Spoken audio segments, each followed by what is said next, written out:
The muscle car era didn't only make superstars, it also buried a half-dozen brutal machines in corporate paperwork, option codes, and tiny build runs. Today, we hunt 8 Mopar monsters so rare and intense they were almost designed to disappear.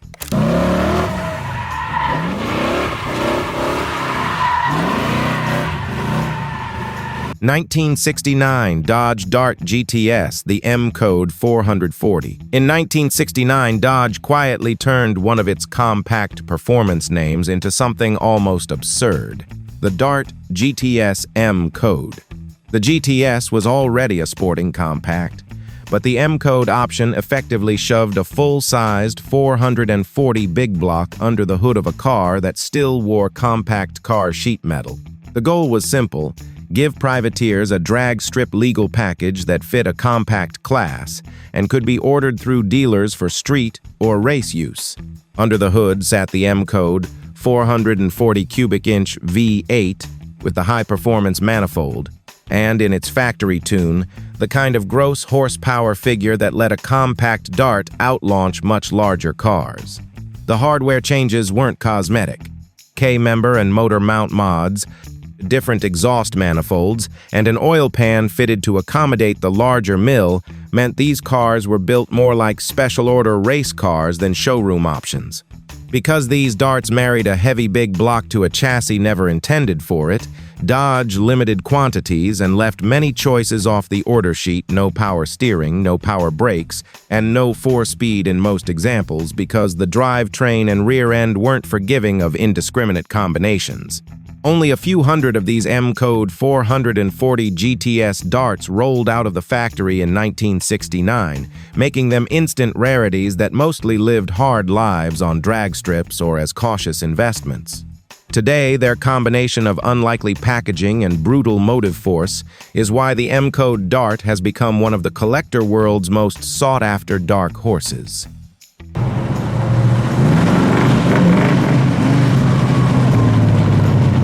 1970 Plymouth Sport Fury GT, the big car six-pack oddity. Plymouth Sport Fury GT was never a mainstream legend. It was a trim-heavy, large car expression of performance.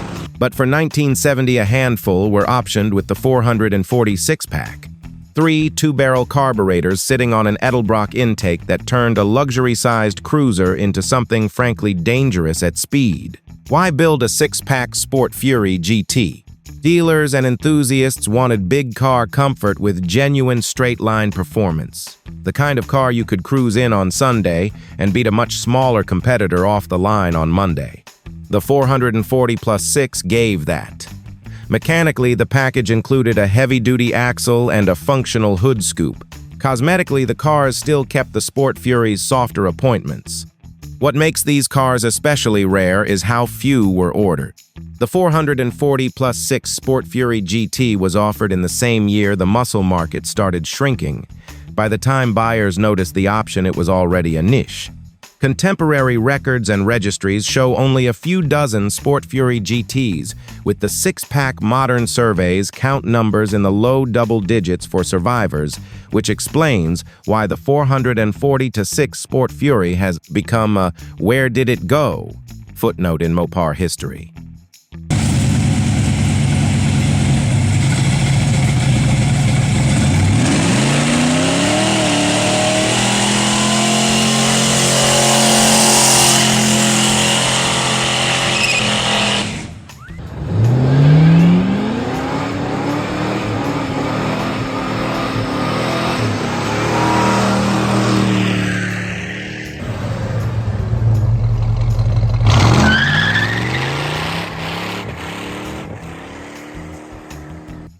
'68 Plymouth Road Runner, the Hemi option that turned a value car into legend. Plymouth's whole Road Runner concept was to sell raw performance for less money than the premium muscle cars. That philosophy made it the natural, if somewhat improbable, home for the legendary 426 Hemi. The Hemi option was a deliberate, provocative move. Take a no-frills midsize and give it the same hemispherical head technology used in NASCAR and in Chrysler's top performance models. The Hemi's presence changed everything about how the Road Runner was used. The 426 was expensive and heavy, and engineers had to fit stronger rear ends and beefed-up suspension pieces to handle the torque. Factory paperwork shows the Hemi as an expensive dollar option, and because of cost and insurance pressures, only a relatively small portion of Road Runners left the factory fitted with that engine. The Hemi Road Runner's cultural impact far outstripped its numbers. It became the machine people cited when they wanted to prove that Plymouth could, on demand, build a race-grade car for street use.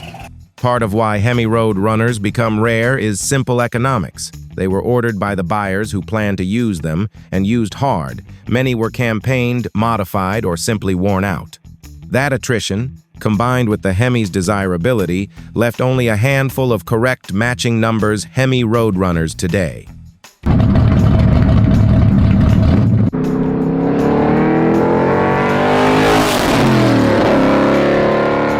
1971, Plymouth GTX, the 440 6-barrel V-code oddity. By 1971, the GTX was no longer the headline grabber it had been. Rising insurance rates and changing regulations had thinned the muscle market. Still, an exceptionally rare V-code GTX left the factory with the 446-barrel setup, and it was essentially a final send-off for Mopar's big car bravado. The 440+6 GTX combined the GTX's upscale trim with the blistering six-pack induction. Factory documentation and modern registries concur. The V-code six-pack GTX was produced in the low hundreds, with many sources documenting the number in the low triple digits, a quantity so small that today each confirmed original car is treated like a museum piece. What set the GTX apart wasn't just the engine. Many V-code cars left with heavy-duty Dana rear ends, special wheel and tire packages, and factory tags that mark them as handling code cars in their build books. These cars are rare for two reasons.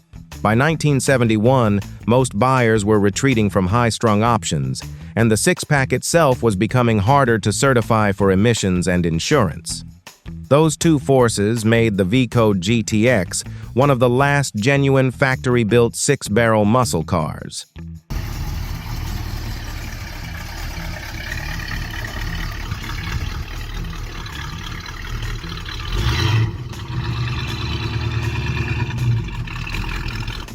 (1967) Dodge Coronet RT. Most people remember Chargers and Chargers, only fewer recall that the Coronet RT was an equally serious platform for big block performance in the late 1960s.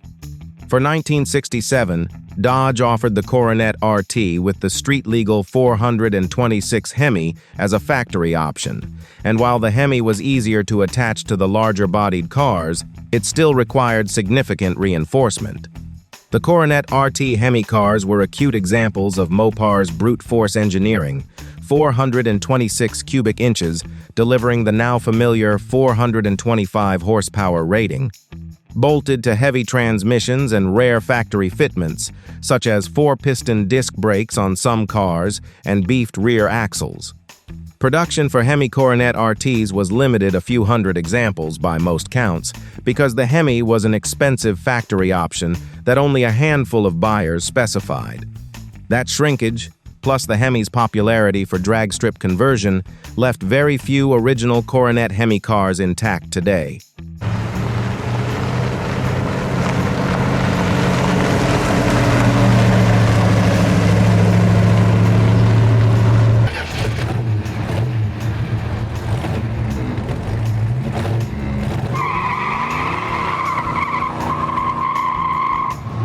(1969) Dodge Super B, the A12 six-pack half-year special. The Super B was Dodge's answer to Plymouth's Road Runner, an economy-minded body bruiser aimed at the value-conscious performance buyer. Midway through the 1969 model year, Chrysler introduced the A12 package, the factory six-pack, and everything shifted. A 12 cars wore a black fiberglass lift-off hood, heavy-duty internals, a Dana 60 rear with tall gears, and, of course, the famous 3-to-2 Holley setup on a high-rise aluminum manifold. The A12 was a deliberate play for straight-line domination. It was intended to be fast, reliable, and legal from the factory for street and strip use.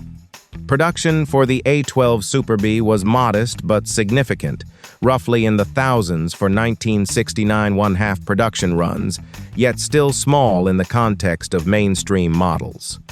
That combination of potency and limited availability created an immediate mystique around A12 cars, and over time, survivors became highly collectible. The A12's cultural legacy is twofold.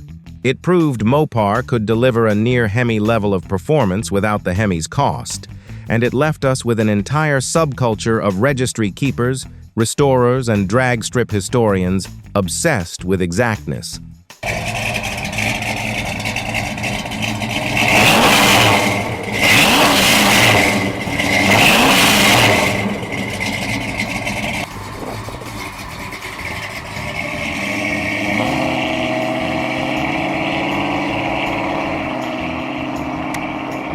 (1970) Chrysler 300 Hurst. Luxury, swagger, and unexpected bite. If you think of the 300 badge as purely a luxury signifier, the 1970 Hurst edition would challenge that assumption. Chrysler teamed with Hurst Performance to create a limited-run personal luxury coupe that blended high-end interior trim with genuinely hefty power plants. The idea was to match Olds Hurst collaborations and give Chrysler a halo product with real speed. Structurally, the 300 Hurst was a long, heavy car, but under the hood many examples carried big TNT Series 440 engines and sometimes even more aggressive specifications. The build run was intentionally small. Records and historical accounts place production at roughly the mid-400 range, and that small number, plus the 300 size, made the Hurst edition one of the rarest Mopar special editions of the era. Because they were expensive and large, Hurst 300 cents were often optioned for comfort rather than strip performance, so finding an original, high-output example today is a real stroke of luck for collectors.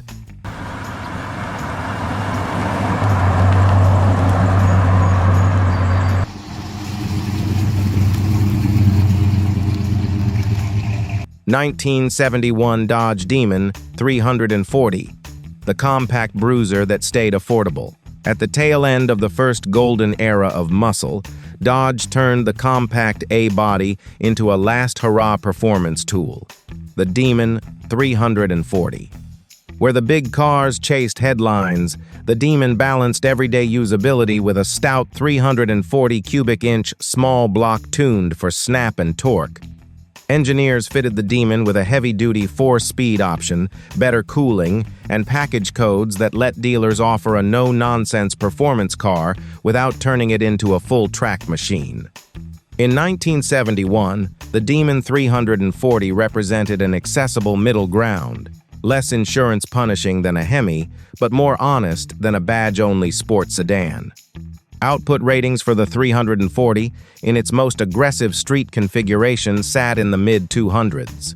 Net figures in the early 70s, lower on paper but still meaningful on the throttle, and the Demon's reputation grew among drivers who wanted a nimble, durable muscle car that didn't require a trailer to move. Today, many Demons survive because they were practical enough to be daily drivers, but the highest-spec Demon 340S matching numbers, 4-speed, and correct trim are increasingly rare. What ties these 8 Mopar machines together is not just displacement or option codes, it's a philosophy. Give the customer a way to transform a humble platform into something extraordinary, then let the market decide. Some of these programs were corporate gambits to capture racing eligibility, some were dealer-driven responses to local racers, some were simply engineers indulging a hunger for speed. The result was a scattershot of brilliance.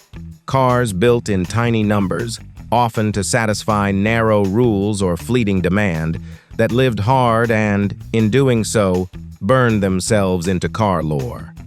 When you see one of these cars today, you're looking at proof that Mopar's most interesting engineering wasn't always about volume. It was about the audacity to bolt a near-race engine into a street car and let physics, courage, and wiring harnesses sort out the rest.